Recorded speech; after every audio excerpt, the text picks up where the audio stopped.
안녕하세요. 입시는 이쌤의 이도원입니다. 오늘은 2023학년도 대입을 준비하는 학생들을 위해서 자기소개서 작성 방법에 대해서 세세하고 아주 구체적으로 여러분들께 꿀팁을 알려드리도록 하겠습니다. 먼저 이 영상을 보고 계시는 분들께서는 아니 선생님께서는 컨설팅을 하시는 분인데 그리고 자기소개서 컨설팅도 할 텐데 왜 굳이 이런 세부적인 꿀팁 그리고 컨설팅과 관련된 어떻게 보면 비법이 될 수 있는 영상을 왜 찍는 걸까? 이렇게 궁금해 하시는 분들이 분명 계실 거예요. 이 영상 속에서는 그냥 간략하게 말씀해 주시고 아마 컨설팅으로 이렇게 끌어들이려고 하는 거 아닌가? 이렇게 생각하시는 분들도 계실 텐데 제가 이런 생각을 먼저 여러분들께 왜 알려주는지에 대해서 세 가지 정도를 한번 말씀드리고 시작하겠습니다. 자, 첫 번째 이유는 사실 제가 유튜브를 찍는 이유는 딱 하나입니다.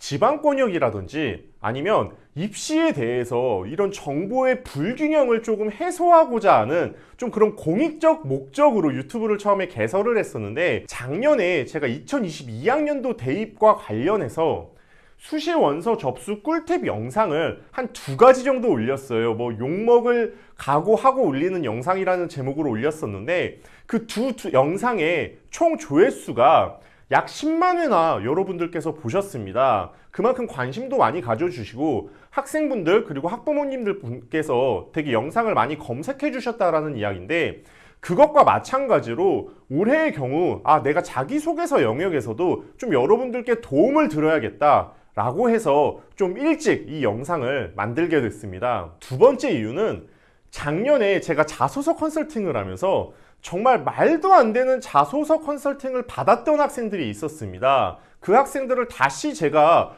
컨설팅하고 방향성을 잡아줬는데 자, 이렇게 된 이유는 딱 하나입니다. 자, 자기소개서는 글이에요. 그러다 보니까 정답이랄 게 없습니다. 그래서 많은 분들께서 되게 무책임하게 그리고 좀 연구를 하지 않은 채로 우리 학생들의 자소서를 봐주거나 아무래도 좀 그렇게 속이다 정답은 없지만 평가자들의 기준점은 있다라는 거죠. 그래서 저 이쌤은 그러한 기준점 그리고 문항별로 어떻게 작성해야 되는지 그러한 가이드를 알려드리겠습니다. 자, 그리고 세 번째는 우리 학생들 고3은 당연히 저 이쌤은 학업 역량이 중요하다고 이야기하고 공부하는 것이 중요하다고 이야기를 항상 말했습니다. 근데 하라는 공부는 안 하고 주구장창 자기소개서만 쓰는 학생들이 있습니다. 자, 그런 학생들 특징. 자기소개서는 그냥 맨날 조금씩 쓰면서 내가 쉴 때 쓰는 거야 이렇게 이야기하면서 절대 공부는 안 하는 거죠. 계속 자기소개서만 씁니다. 자, 그래서 차라리 제가 가이드를 알려드리면 여러분들께서 이 영상을 보시고 자기소개서 제대로 작성하신 다음에 그리고 빠르게 작성하신 다음에 공부를 하실 수 있겠죠. 여러분들 공부하실 수 있게끔 저 이쌤이 지금 도와드리려고 이 영상을 찍는 겁니다. 자, 그러면 문항별로 자기소개서를 어떻게 써야 되는지를 알아보기에 앞서서 우리가 작성하기 전에 알아야 하는 것들이 몇 가지 있습니다. 자, 먼저 첫 번째, 자기소개서만으로 우리는 합격할 수가 없습니다. 자, 그 대신 모두가 이 자기소개서 작성을 신경 쓰기 때문에 나도 신경은 써야 된다는 거죠. 근데 이 자기소개서 하나만으로 학생부 종합 전형을 합격한다라고 말하기는 어렵습니다. 그 안에는 생활기록부라는 것도 들어가고 또 학생의 학업 성적이라는 게 들어가고 또 수능 최저가 있다면 수능 최저도 맞춰줘야 되기 때문에 여러분들이 이러한 부분들을 다 신경을 써주셔야 된다는 거죠. 자, 그리고 두 번째는 자신의 학교 생활기록부를 기반으로 해서 작성하는 겁니다. 허무맹랑한 이야기라든지 거짓된 이야기 또는 말 그대로 진짜 소설을 쓰면 안 된다라는 겁니다. 물론 저 이쌤도 인정합니다. 자기소개서를 작성하다 보면 자소서가 자소설로 가는 경우가 있어요. 근데 그러한 약간의 과장, 생활기록부를 기반으로 한 내용 확장 정도는 괜찮지만 여러분들께서 진짜 말도 안 되는 이야기를 재탄생시키는 건 안 된다라는 겁니다. 세 번째는 합격한 자기소개서를 보는 것은 저 이쌤은 추천드리지 않습니다. 이 합격한 자기소개서를 여러분들이 보게 되면 아무래도 그 글이 정답이 되기 때문에 그 글처럼 쓰려고 여러분들이 노력을 하실 거예요. 그러다 보면 나의 생활기록부가 아무래도 좀 매력적으로 좀 추가적으로 보완하는 그런 부분들이 적어지게 되고 그 사람의 이야기라든지 그 사람의 글에 대한 그런 약간 문투들을 여러분들이 가져오다 보니까 아무래도 그 자기소개서가 매력적으로 보이기는 좀 어려울 수 있다는 거죠.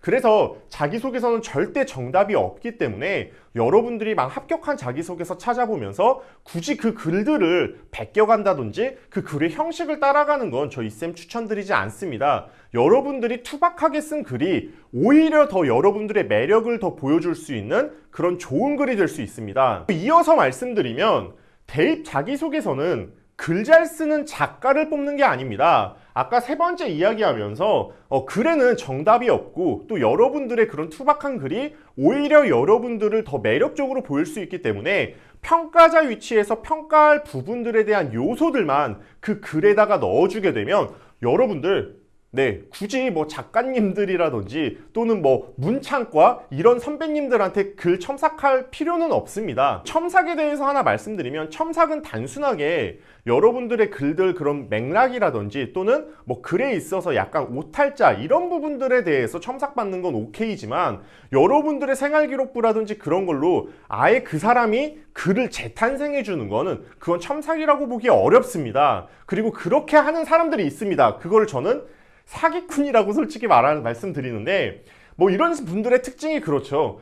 작년에 내가 자소서로 어떤 학생 뭐 내신 등급 몇 등급 학생 어디 대학교 합격시켰다. 나만 믿어라. 나한테 자소서 첨삭받으면 너 합격시켜줄 수 있어. 뭐 이런 식으로 이야기하는 사람들 되게 많은데 어떤 학생이 합격을 했다? 그러한 합격에는 자기소개서뿐만 아니라 생활기록부라든지 학업성적이라든지 합격 요소가 많을 수 있기 때문에 나를 첨삭해주는 그 사람이 대입에 대해서 평가자 위치에서 정말 이런 평가 요소들을 잘 체크해 주시는지를 구분하셔야 됩니다. 그리고 그냥 솔직하게 말씀드리면 자기소개서 첨삭 학교 선생님도 해주시고요. 뭐 학원에서도 해주실 거고요. 뭐 여력이 되면 컨설팅까지 받을 텐데 그리고 또 부모님께서 해주시는 경우도 있습니다. 자, 그럴 때 해주시는 분들은 제발 이 평가자 어떤 식으로 평가하는지 자기소개서가 어떤 식으로 구성되면 더 고평가되는지를 알고 첨삭해 주셔야 됩니다. 자, 그러면 이제 자기소개서 작성 방법을 어떻게 해야 되는지 말씀드리겠습니다.